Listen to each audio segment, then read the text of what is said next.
O Evangelho de Lucas, um dos evangelhos sinóticos, aqueles que a gente conhece porque ele está em paralelo com Mateus e com Marcos. Possivelmente nós temos, como eu falei na última aula, Marcos como o primeiro evangelho a ser escrito e depois Mateus e Lucas possivelmente se utilizarão do evangelho de Marcos, mas o conceito, a ideia continua a mesma. Estamos falando da boa notícia, ou seja, Deus tomou a iniciativa de se envolver pessoalmente com o seu povo. Agora, o que é interessante quando nós pensamos em Lucas é que nós temos o evangelho que se apresenta, que se mostra aqui numa história mais biográfica, tem um caráter um pouco mais teológico. O que você quer dizer com isso? Nós temos alguns conceitos já preliminares que darão sustentação para o resto do Novo Testamento. Pensa comigo, nós temos um tipo de corpo sendo formado aqui, nós temos aqui uma igreja que está nascendo e Lucas, então, que é o autor, né, manifesta aqui a mente e o coração de Deus a um tipo de elemento muito interessante que depois nós vamos conhecer muito melhor nas epístolas, que é a graça de Deus através da manifestação do Senhor Jesus Cristo. Mas o que é interessante? Que isso não é privilégio apenas dos judeus, mas também de toda a humanidade. Autoria em linhas gerais, né, desconhecida, ou seja, né, o texto em si ele é anônimo, porém há algumas informações bem legais que nós podemos perceber logo de cara, logo de saída, assim, quando você começa a ler o Evangelho de Lucas, você percebe que se trata de uma pessoa culta, trata-se de alguém que pesquisou, alguém que foi atrás.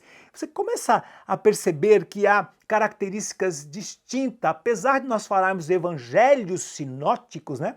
Mateus escrevendo para os judeus, Marcos possivelmente para um povo do Império Romano, né? Ou para todo tipo de pessoa. Agora nós temos um Lucas pensando mais aqui, possivelmente uma perspectiva mais helênica, ou tendo como público-alvo os gregos, ou aquelas pessoas que adotavam um pensamento mais helenista. Por isso que nós estamos aqui pensando num evangelho que deverá atingir assim o mundo todo, e não apenas, né, os judeus, ou aquele judaísmo multifacetado, né, pulverizado aqui, né? Agora, o que é interessante, guarde isso, Lucas, com seus escritos, porque o Evangelho, daqui a pouquinho, Atos, apresenta 28% do conteúdo do Novo Testamento. Ou seja, né, nós temos aqui alguém que descortina para nós aqui um conteúdo muito significativo e principalmente alguém que mostra para nós o interesse que ele tem ou a inclinação dele, principalmente para os pobres e para as mulheres. Ou seja, é um autor que escreve para um mundo de uma cultura sincrética, religiosa, mas que em linhas gerais, né, leva em conta a importância. Ou seja, Lucas é aquele evangelista que resgata via Jesus Cristo o papel importante dos excluídos da sociedade, os pobres, né? Aqueles que são largados à margem, e as mulheres. E você deve saber que as mulheres não tinham um papel importante, é Jesus quem resgata de fato e de direito o papel da mulher. Por isso que é interessante pensar no conteúdo de Lucas e pensando de saída assim, como ele constrói a sua genealogia diferente da maneira como foi construída a genealogia de Mateus.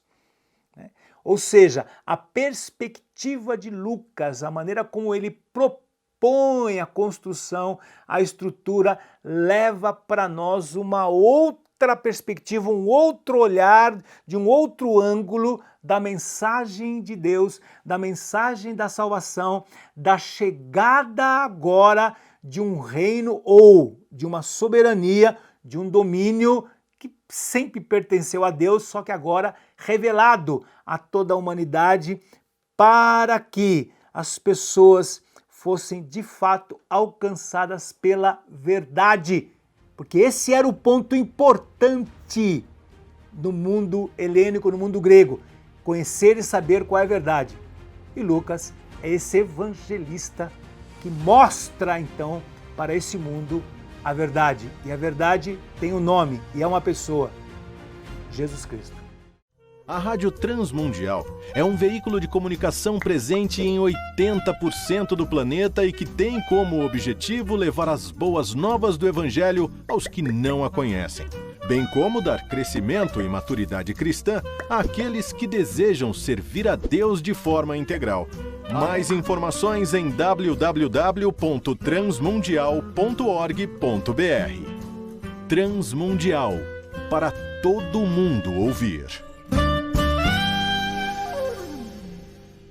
A Faculdade Teológica Batista de São Paulo tem a satisfação de receber você para entrar em sintonia com a nossa ministração bíblica, ministerial e abençoadora, que vai fazer diferença em termos de educação teológica para a nossa vida. Fique em sintonia conosco, aprofundando-se na palavra de Deus.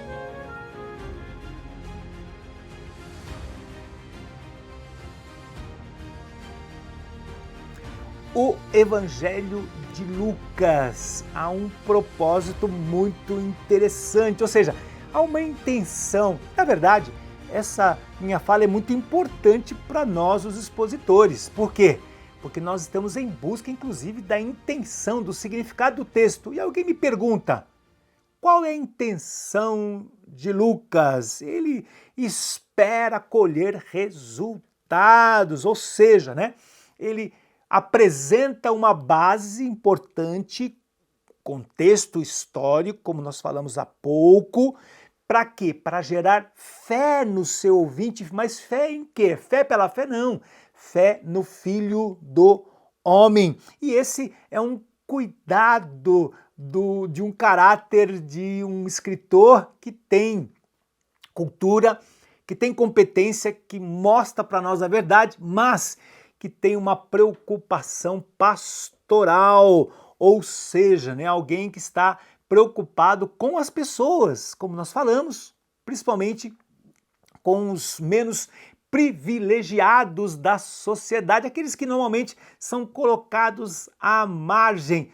Mas além disso, também há um outro propósito importante, que é a defesa do Evangelho, a defesa do Senhor, a defesa da boa palavra. Por isso que quando ele começa, quando ele abre com um nome, Teófilo, E há sempre uma discussão, isso é uma pessoa, ou é um tipo de gente, ou é um uso assim panorâmico. O que é que há por trás disso? O fato é que ele tem como intenção comunicar a todo aquele que ama o Senhor, que quer se envolver com o Senhor. Agora ele mostra essa missão redentiva. Em outras palavras, o Filho do Homem que veio buscar, resgatar e colocar em segurança o perdido. E mais do que isso, essa missão que também revela, abre os mistérios de Deus, ou seja, um tipo de anúncio que leva ao arrependimento de todas as etnias. Em outras palavras, palavra arrependimento, palavra metanoia. Duas palavrinhas gregas que propõem uma mudança de comportamento. Isso é muito interessante. É por isso que em Lucas também nós temos os princípios do reino, assim como Mateus contemplou os princípios nas bem-aventuranças, nós também temos as bem-aventuranças, temos também os procedimentos, o que Jesus espera, a expectativa do Senhor Jesus para os seus discípulos. Mateus dirá que o Senhor tem expectativa que a gente o busque em oração e faça isso em secreto, que a gente tenha uma vida de adoração. Lucas, da mesma maneira, descortina os mistérios do reino. Mateus fala que Jesus passa pela tentação. Lucas também mostra para nós que essa é a realidade, ou seja, existe, um tentador, existe alguém que quer nos desviar das condutas éticas, morais, mas principalmente de um relacionamento efetivo com o Senhor. Por isso que os temas são muito importantes aqui. Então, Lucas é esse homem que está preocupado com a teologia, mas também com a defesa e mostrar para nós o cuidado de um Deus. Esse é um dos temas importantes aqui. Deus é altíssimo, Deus é soberano, Deus é todo-poderoso, diante de um mundo plural. Lembre-se que nós falamos do sincretismo religioso, ou seja, aquela mistura, aquele monte de divindade, aquele politeísmo. Lucas mostra para nós de uma maneira efetiva apenas um único Deus que age por meio do seu Filho, esse Filho que é ungido com poder. Poder para quê? Poder para libertar, mas poder para curar. Lembre-se que a cura nos evangelhos não é apenas a cura do físico, mas é a cura da alma, é o resgate, é o cuidado que Deus tem com a sua criação, um Deus que perdoa, um Deus que estabelece um novo tipo de relacionamento, essa boa nova da salvação, um outro tema importante, como nós falamos, um Deus que resgata, mas também um outro ponto extremamente interessante, ligado, análogo ao Evangelho de Mateus, que é o reino de Deus, ou seja, essa é a chave da pregação do Senhor Jesus. O reino é eterno, ele pertence a todas as pessoas, deve ser pregado por todos os discípulos, deve ser prioridade nas nossas vidas. Nós temos ele como domínio, o povo deve sempre estar atento, o povo de Deus, a esse domínio. Claro, evidente que o reino não é apenas a igreja, mas é todo o governo de Deus sobre todo o universo.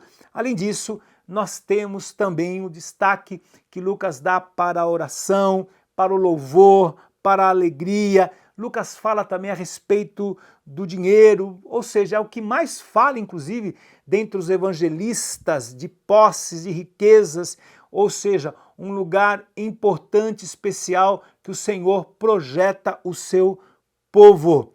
E também, claro, evidentemente, a maneira como Jesus ensina por meio das parábolas.